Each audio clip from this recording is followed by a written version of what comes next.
ada perempuan menyukai laki-laki, terus kita tahu sifat aslinya laki-laki itu, Ustadz. Boleh nggak kita kasih tahu sifat aslinya? Apakah itu suatu namanya fitnah atau gibah gitu, Ustadz? Coba kasih saya contohnya gimana? Ya kayak teman saya menyukai seseorang, itu laki-laki, tapi saya tahu orang ini, saya kenal dia. Teman ibu laki-laki nih? Keluarga saya, tapi saya tahu sifatnya keluarga saya ini. Boleh nggak saya kasih tahu sifat aslinya keluarga saya ini ke si perempuan ini, Ustadz? Ini menyukai mau nikah atau gimana? Mau nikah. Oh, mau nikah tuh ya. Baik. Pertama, boleh ya. Jadi gini, kalau kita membahas masalah gibah, ada 6 yang dibolehkan gibah ini. Dan kalau kita simpulkan dari ke-6 ini, intinya sebenarnya kalau kita membicarakan orang, ada kemaslahatan dan bukan untuk menjatuhkan kehormatan, boleh. Itu intinya.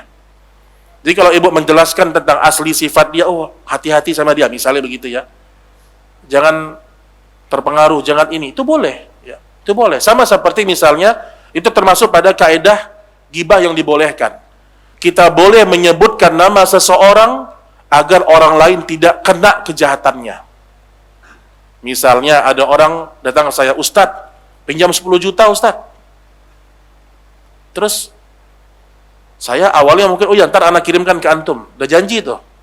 Tiba-tiba datang orang, Ustadz jangan Ustadz. Ini orang yang amanah, orang yang memang kita tahu ya. Ustadz dia udah minjam sama 40 orang belum bayar.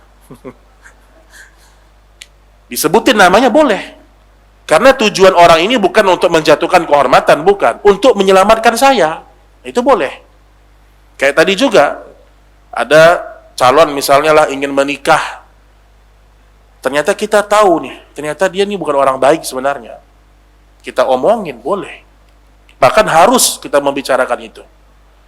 Begitu juga sebaliknya, misalnya kita juga tidak termasuk gibah ya, ketika seorang suami istri membicarakan tentang pendidikan anak, itu bukan gibah itu. Sebelum tidur ngobrol gimana anak kita kayak sekarang kok udah mulai jarang sholat, mulai ini, itu nggak apa-apa, ya. Walaupun dia tidak ada, karena anak kita sendiri dan tujuannya untuk kebaikan. Yang tidak boleh itu hanya sekedar bumbu pembicaraan untuk memperlama obrolan, itu nggak boleh itu. Nah itu yang tidak boleh, yang namanya gibah ya. Wallahu a'lam bishawab.